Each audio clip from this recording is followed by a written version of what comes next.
in truth, we all need cultural intelligence, whether that is to steward power responsibly, but whether that's to address your own blind spots or even just to have real influence and be respected by people who are different. So we all need it. But depending on your life experiences, the color of your skin, your ethnicity, our starting point for why we need it will be different.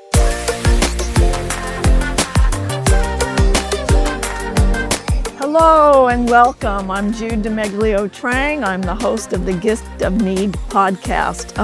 This podcast seeks to address the overlooked power of human need. And I want us to consider how our needs are not burdens, but can be gifts and opportunities. And I believe that they have the power to shape our relationships, society, and our communities. And I do this with inspiring guests like my guest today. Dr. Michelle Reyes is with me, and we are going to be talking about why we need cultural intelligence and what that means. Hi, Michelle. Hi, Jude. Thanks for having me. Oh, thank you for being here. Michelle is speaking to us from Birmingham, England, where she and her husband and her family have recently migrated, and from Austin, Texas. So what a challenge and interesting time. I'm sure you could have lots of stories about that. But why don't you start, Michelle, by telling us a little bit about your background? Yeah, definitely. Well, on the personal side, I'm Indian American. My husband is Mexican American, so we are raising multicultural kids in all the different layers, right? Both from our own personal heritages, but then also now raising American kids in the UK. My husband and I, we've also lived in Germany and Scotland. So crossing cultures has been a big part of my life, both in childhood as well as an adult and as a parent. And then on the professional side, I teach cultural engagement at Wheaton College, which is right outside of Chicago. And I'm also a leadership coach, and I help folks living in diverse contexts, whether that's missionaries, expats, people living abroad, directors of diverse teams really lead authentically as themselves and be respected. And then I have a book. I'm an author of the book, Becoming All Things, How Small Changes Lead to Lasting Connections Across Cultures. Mm-hmm. Well, today we are going to be discussing cultural intelligence. And I think you refer to that as CQ as opposed to IQ or EQ, emotional intelligence. And I'd like Dr. Reyes to tell us how she came to pursue this area of study and why you chose it as your career. Yeah, so cultural intelligence is, as an idea, is something that's infused into my book. And so it's something that I've been living my entire life and writing about. Although officially in 2003, I became certified as a cultural intelligence trainer through the Cultural Intelligence Center, which is in Michigan and run by Dr. David Livermore. And he has a book on leading with cultural intelligence as well. But in short, CQ, or cultural intelligence, is the ability to effectively interact with people who are different from you. And CQ has 4 capabilities: drive, knowledge, strategy, and action. And they sound very much like they are, CQ drive, which I think is going to really dovetail nicely with your podcast. And the idea of human need is simply like, how excited are you to interact with people of other cultures? What do you see a personal benefit in interacting with people of cultures? CQ knowledge is pretty straightforward. It's how much do you actually know about other cultures? How much do you know about your own culture? CQ strategy is your awareness of difference in a given scenario, like you're interacting with someone who's different from you, and your brain is starting to go, okay, I think I think maybe we communicate differently, or I think we're approaching this differently. I need to adapt. And CQ action is the actual, like, knowing how to adapt, what to change in what you say and do. And so, going back to that idea of CQ drive, this idea that dovetails really nicely with your podcast, Jude, about just, do we have the need? Do we feel like we have the need to interact with other people effectively, for our own benefit and theirs. And I think for people like myself who grew up as an ethnic minority in a majority white context, the answer is yes, right? Adapting culturally is key first to our survival, but then really to our ability to thrive.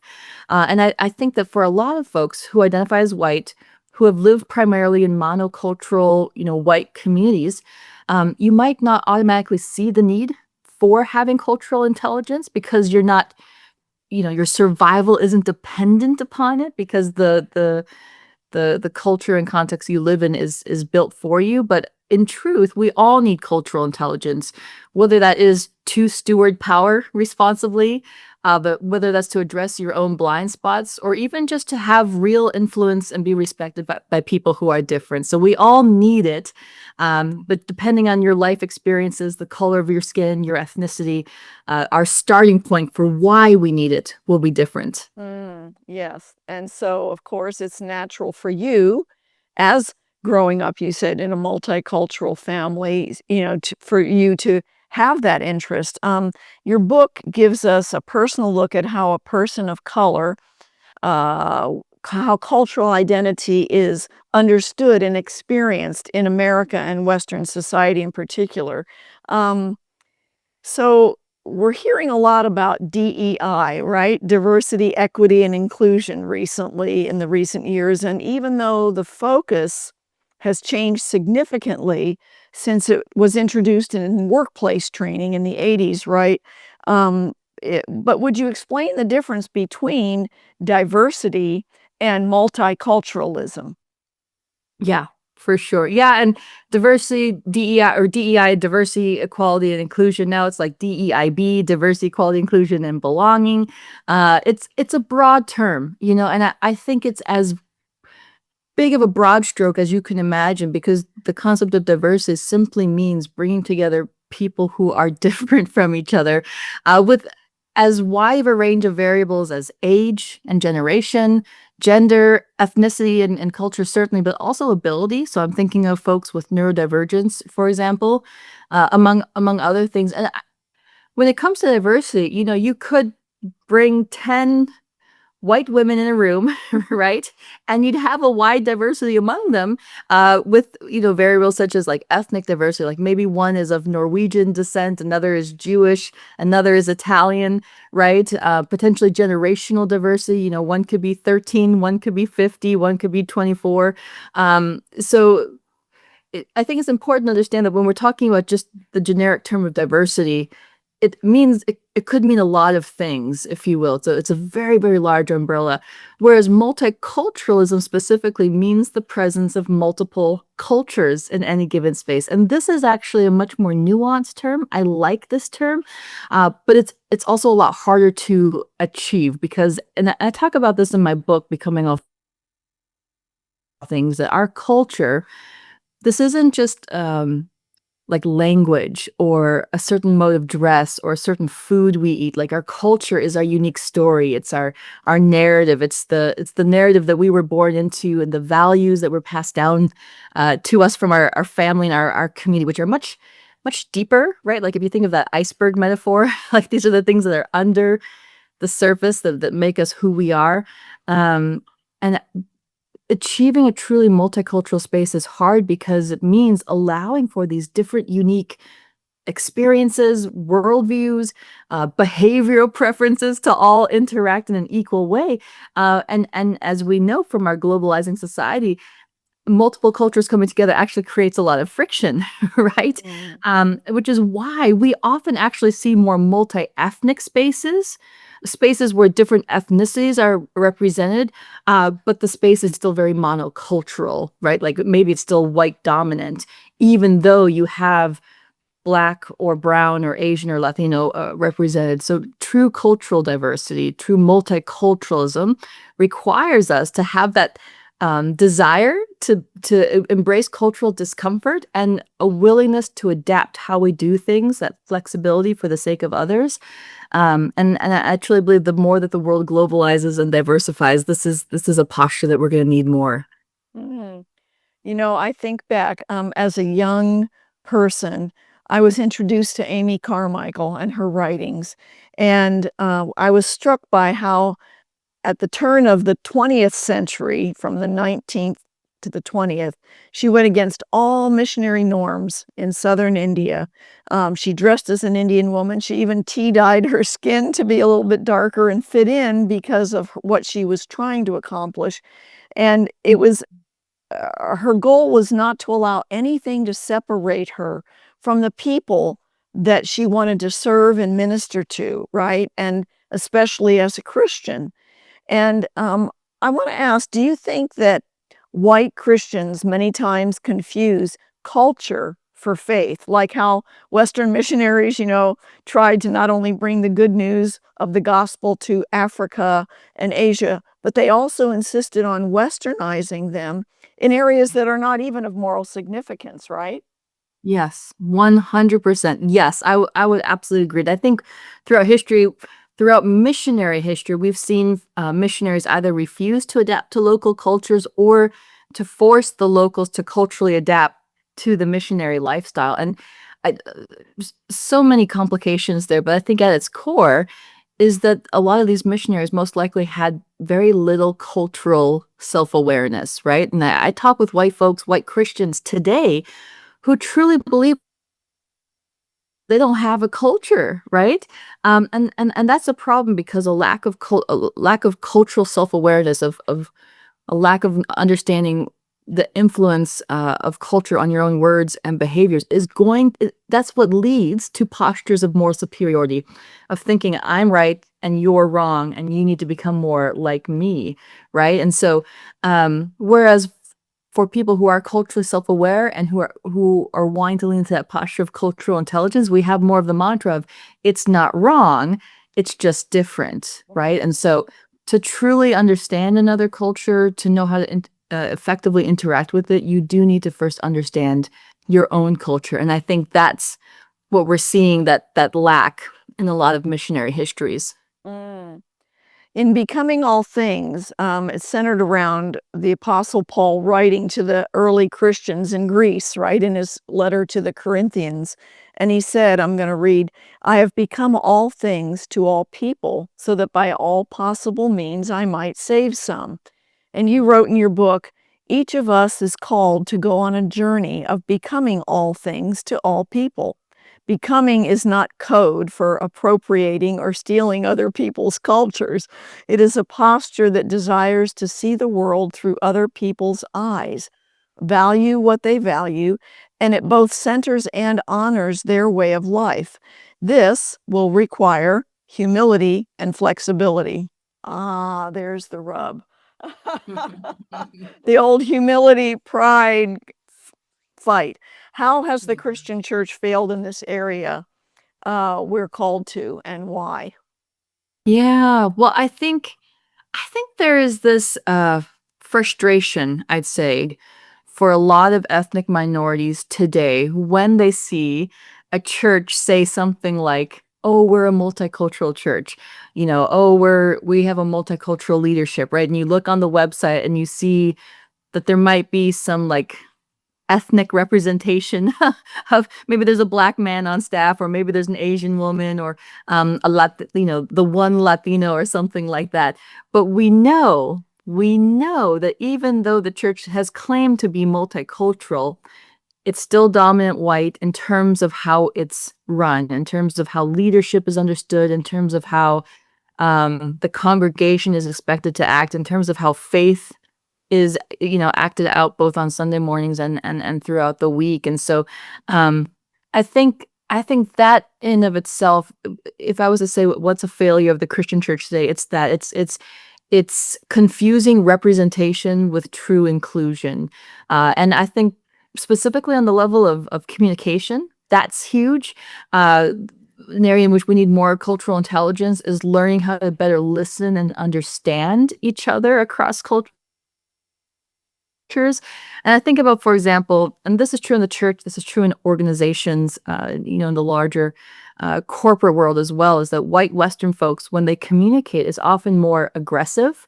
It's a speak first, listen second type of posture. Folks are more direct. And also because of Western cultures being more egalitarian, there is this expectation that if I share something, I truly expect to be heard and for my ideas to be followed through with, right? Whereas many Black and brown folks, Asian, African, Latino, mixed, uh, we're more collaborative in how we share ideas. Asians in particular, they're known for waiting for the pause, right? So if someone else is being more like direct and aggressive with sharing their ideas, the Asian person is going to sit back and wait, potentially wait to be called on, which often doesn't happen in primarily white meeting type contexts. Or we share ideas in more circular fashion. So it's not point A to point B, but it's sort of like A, B, C, A, B, C, A, B, C. And I think because of that, um, again, when there's a lack of cultural understanding to how communication is different across cultures, people can be quick to either overlook these types of ideas or see them as less effective or less efficient, right? Like we put those moral terms on it. And so even though the Black person or the Asian or the Latino is represented, their ideas are just, completely unincluded. And so I think the church needs to have more conversations on how to listen well across cultures, how to particularly listen well to underrepresented voices, how to receive feedback in mixed church and staff meetings, as well as how diverse voices in general can be better appreciated and integrated into the church at large. And I think when I think about especially the politics in America today, I don't think I don't think the church holds the corner on the market of being culturally unintelligent.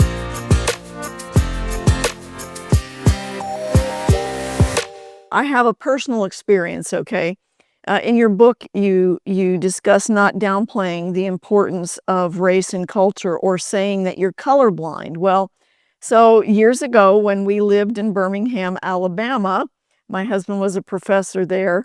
Um, we lived in a very nice neighborhood, affluent neighborhood, and on each side we had white neighbors, and they were elderly. And so the elderly man on the right side decided to go into a retirement home, and he sold his home. He sold his home to a Black family. Yeah. And even though this Black man was a football star, and football stars in the South are really held up high until you move into my white neighborhood. The older white lady on this side was just infuriated. She wouldn't talk with her 50-year-old friend of 50 years on the other side because he had sold to a Black family. So we were over one day, me and my kids, they were young, and I was talking with the mom and her 3 kids, and we're standing around, and she said, I can see that you've raised your kids to be colorblind. And it was meant as a really beautiful compliment, and we took it as that, especially since we saw and felt the deeply entrenched racial prejudice in that culture and even amongst the Christians, right? It was just accepted. So I understand now that what makes it problematic is because it denies the fact that color does bring with it significant racial bias and prejudice and impact on the daily lives of people of color, and it can deny the entrenched systemic racism, right? So, Yes. so it's taken me a while to get that out of my language now that I understand that, and you address that a little bit in your book. Can you elaborate any more on that? Yeah, for sure. I mean, the first thing I'd say is almost like a caveat is uh, to show grace to folks who were growing up in the 70s and 80s in that kind of understanding of wanting to be colorblind. I remember chatting with an older white woman. She specifically wanted to hop on a call with me, and I remember her telling me, Michelle, like I was raised in the 70s, and I thought that being colorblind was actually, we were trying to break down walls of segregation. We were trying to like move Right. past segregated schools and segregated buses and segregated water fountains and things like this. Like we were trying to build unity by being colorblind. And so I think that we still have to understand the historical context in which that impetus was coming out of, and to be gracious to that. The idea of colorblind, whether it's interpreted correctly or incorrectly, was inspired by Dr. Martin Luther King Jr.'s "I Have a Dream" speech, where he said he wanted his children to be judged not by the color of their skin, but by the content of their character. And so I think that's where it began, and for the time, it was something that was needed to break down those walls. And since then, we've also learned, okay, just being colorblind and not fully seeing people at the level of like their unique individuality, and not seeing their stories and their values and their preferences and where they've come from, like that's a problem too. So we needed we needed to shift out of segregation, and being colorblind helped us do that. But it's a different time. It's 2026, and just being colorblind now is not what's needed. That's not the posture or the approach that's needed to truly create unity and belonging today. Yeah, and that makes total sense to me because you understand and the well, really, language has changed everything, over the decades, really, truly, and the minimizing of the fact that there are struggles that people go through that we don't understand, and I think that's important. Let's go on to this subject of race, okay? I've thought about this a lot. Where the heck did race originate? Okay, from my decades of reading the Bible and reading lots of things, I can find no hint, let alone a reference anywhere to race. There's people groups and nations, the Greeks, the Persians, the Cushites, whatever. That's where people came from, right? And the prohibitions that God gave to the Israelites was to not marry Canaanites. Didn't have anything to do with the color of the skin. Their color of the skin wasn't different.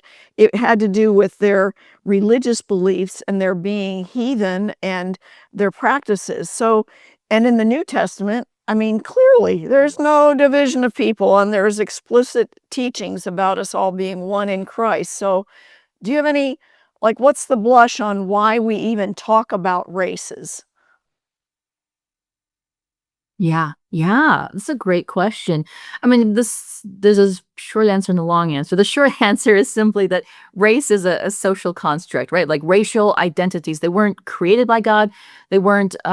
It's not God's vision for a diverse ethnic group of people, right? I mean, from Genesis onward, we do see that God created different peoples, and His desire was always for them to live equally and in unity with each other. But in terms of race, this is the idea of people creating hierarchies between different people groups, and labeling some as superior and some as inferior.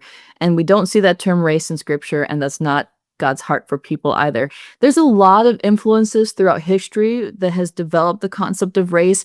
I think one of the folks that people point to the most is Carl Linnaeus. He's actually an 18th century Swedish botanist, but he is known for his book Systema Natura, and in that book he created this racial classification of people groups based on their physical appearance.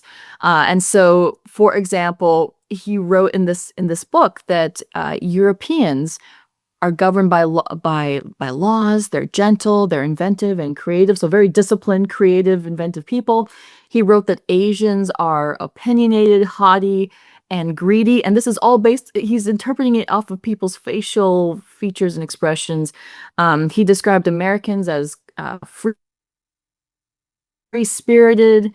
He described Africans as being lazy and undisciplined and negligent, and so he's creating these connections, false connections between biological appearance and like racial superiority or inferiority. And that textbook was really a critical turning point into our modern understandings of race, and was used later by colonizers and others to really support and justify the idea of everything from slavery to just racial segregation. Yeah, yeah, I mean, you just see when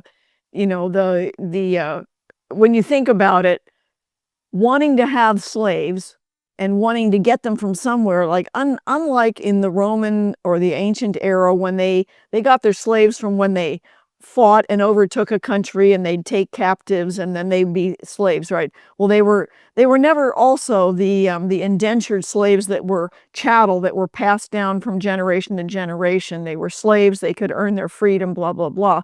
So we get to the 1700s, and the need for slaves in the New World. And well, what did that relate to? That related to money. So let's make sure that we say these people are not really human, or they're really subhuman. I mean, it's to think that anybody who who claimed any kind of Christian faith could buy into that, it just boggles the mind, right? So, and I don't know, maybe my strong feelings against racial prejudice stems from my family background. My father's family, my grandparents, immigrated to the United States from Italy after World War I.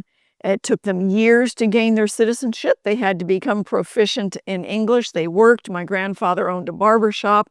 But I was shocked when I read about how the Italians, Greeks, Asians, and other people of color were viewed in a 1924 Immigration Act and those laws, and then how they were treated compared to the other Northern Europeans, which is my mom's family from England, right?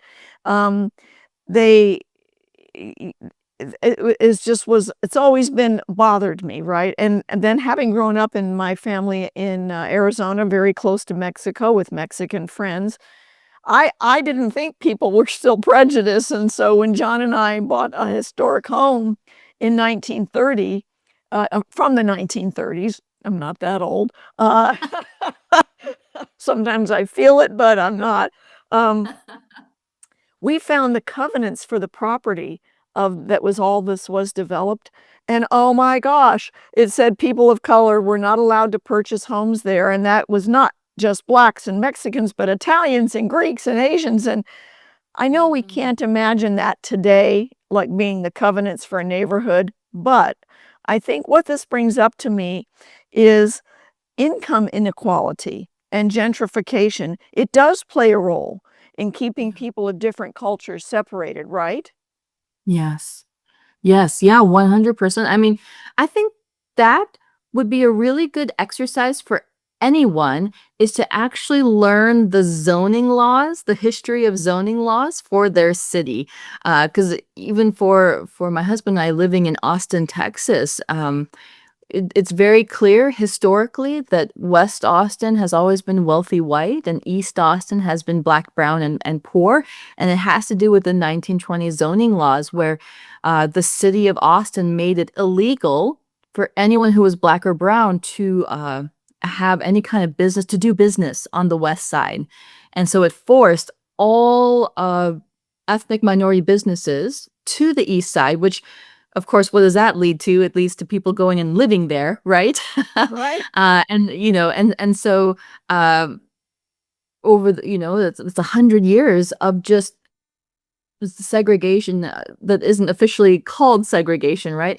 Right. So Right. go look up the zoning laws of your city. Go learn the history of why people are placed in the different locations that they are.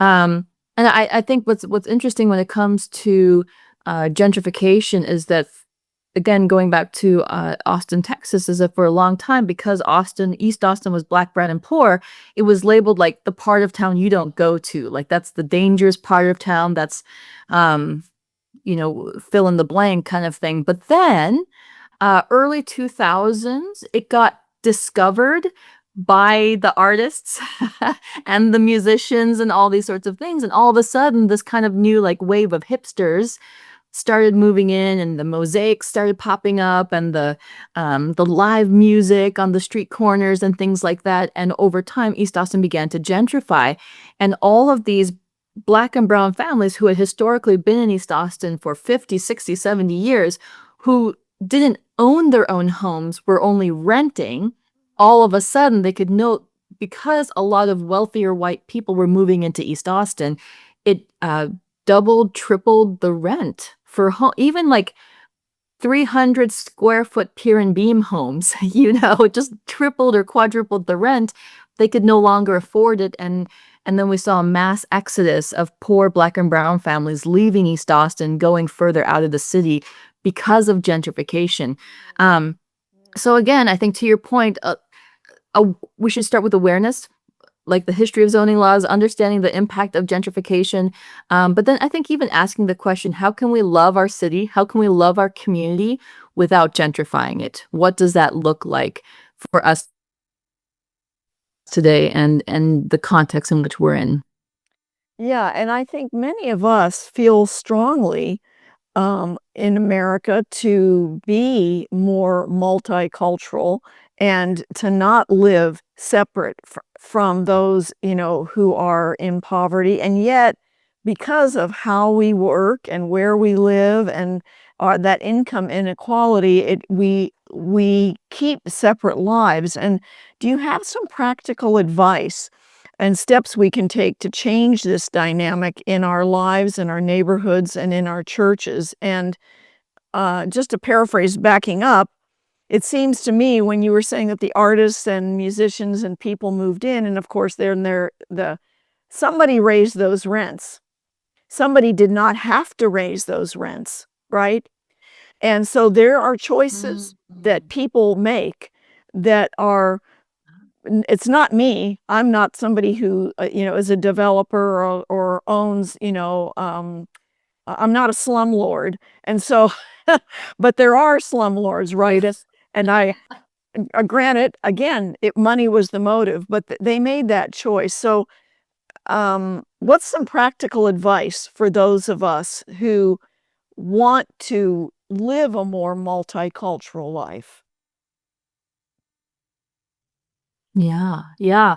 I think the simple thing is start building relationships with people of other cultures. Because whether it's the conversation on culture or race or even justice, the biggest thing that I hear from folks is I just feel so overwhelmed because it's like these are such massive topics, and there's so many things that you could be doing and so many things that we see other people doing that it's like, where do I start? And like, what's my unique contribution in all of this?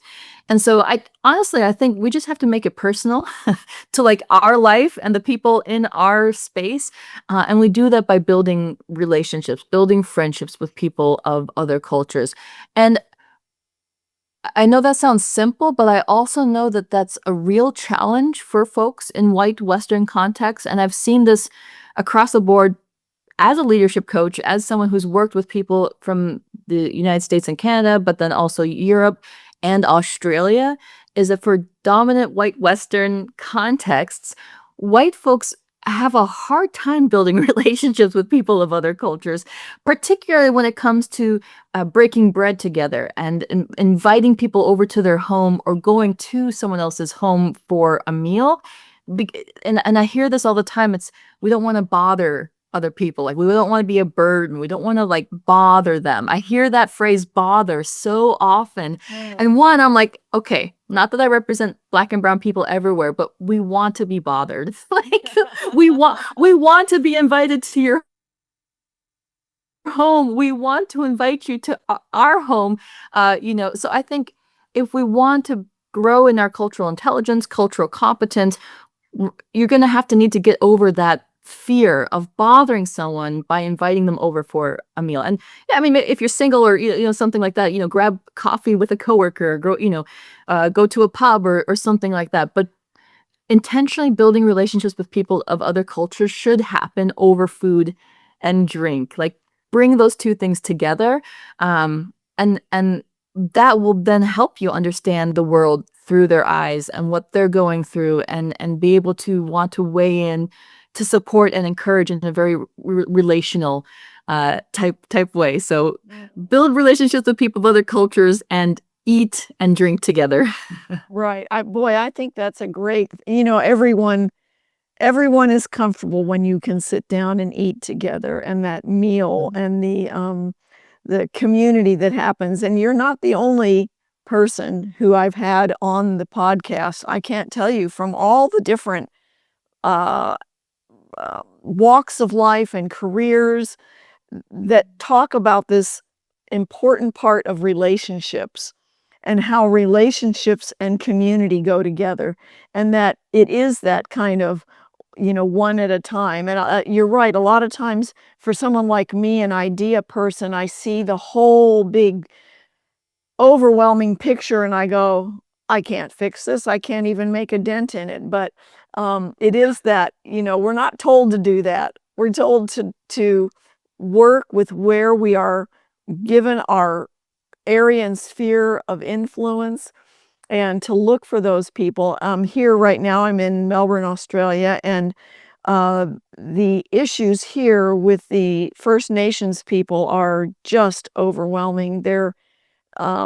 What happened to their culture being decimated, and Australia has made progress um, by acknowledging the land that we live and work on, and that belonged to the native Australians. But Mhm. a whole lot more has to be done because, and it's hard. I have to say, we've been coming to Australia for 17 years, and I don't think I know one Indigenous or Aboriginal Australian. I know some Maori people, and I know some people from the Torres Straits Islanders, but because of where I live, because of when we're here, we're in a very white area. I know Asians. I know some people from India. Just had some Yeah. delicious lamb korma last night. Oh my gosh. So, Nice. but but getting to those places where you actually have those relationships. And I saw an article that you wrote recently about time. I mean, that's another whole subject we could talk about, how the perception of time is so different. I always talk about my daughter. I said, "Man, you are so Mexican." She went and lived in Mexico for a while, and her perception of time, she doesn't even have it. I said, it's unbelievable. Like, you know, I'm very white Anglo-Saxon, Northern European time, and she's very, if she's with somebody, she's with you. And it's a Yes. beautiful gift. Yes. Our Egyptian friend that we have who lives in Spain, he he has explained to us sometimes when these conversations with people we were with them would get really long, and it was like going, are they ever going to get around to the point? It's like, well, it could take a day, it could take 8 Right. hours. We're going, oh gosh. but but that's the culture, right? And Yeah. that is incarnating ourselves into the culture of other people, just like Jesus did to Yes. serve and love us, right? Yes, amen. I love that. That's what I was mentioning earlier about that circular thinking is that uh the idea will go round and round in a very relational way. But and the point will kind of unsurface along the journey. Yeah. And yeah, if you've only ever been interacting with folks that are very, like you said, Anglo-Saxon, Western, direct, linear point A to point B type communication, we can be quick to label that other way of speaking and thinking as inefficient, or like wasting time or something like this. And I think being able to grow in our knowledge of other cultures, grow in appreciation for the value that those other approaches bring, we can get to that point of again saying, okay, this isn't wrong, it's just different. Now, how do I adapt in a way that helps me effectively interact with this With person? other people, yep. And Yes. all right, well, Michelle, we've run out of time for this podcast. I know I'm going to have you on again. We're going to go into other things. This has been Love it. great. I've learned so much. Is there anything last word you'd like to say? Well, no, thank you for having me. I think this is one, a conversation dear to my heart, but I love being able to chat with you and also bring in this sort of like global conversation from American to Europe to Australia and pointing out the differences, but also the struggles that link us all and that we can all grow in. So thanks for having me. Oh, well, um, you know, I think that speaking today about the needs that we all have to be seen, to be recognized and loved for who we are, regardless of the shade of our skin or our cultural background or the artificial concept of race. It can become opportunities and gifts. And as we allow others to meet our needs and invite them into our need, and then as we in turn strive to meet others' needs, and this meets the needs of individuals and communities and societies, and I think it's what fulfills us and brings us all joy. It's a group thing if we allow it. Amen. Oh, all right, folks. You can check out Michelle's work by going to her website, michellereyes.com. It'll be in the show notes, and you'll get the spelling. And you can follow her on Instagram at Michelle Reyes. The great music you are hearing was written and performed by Gabe Kubanda at Kubanda Music. You can find him on any streaming service. The engineer is Ray Ingenieri of 3rd Street Productions in Tucson, Arizona. Please consider following and rating my podcast and subscribing to my free Substack newsletter, and leave me a comment. I would love to hear from you. Bye.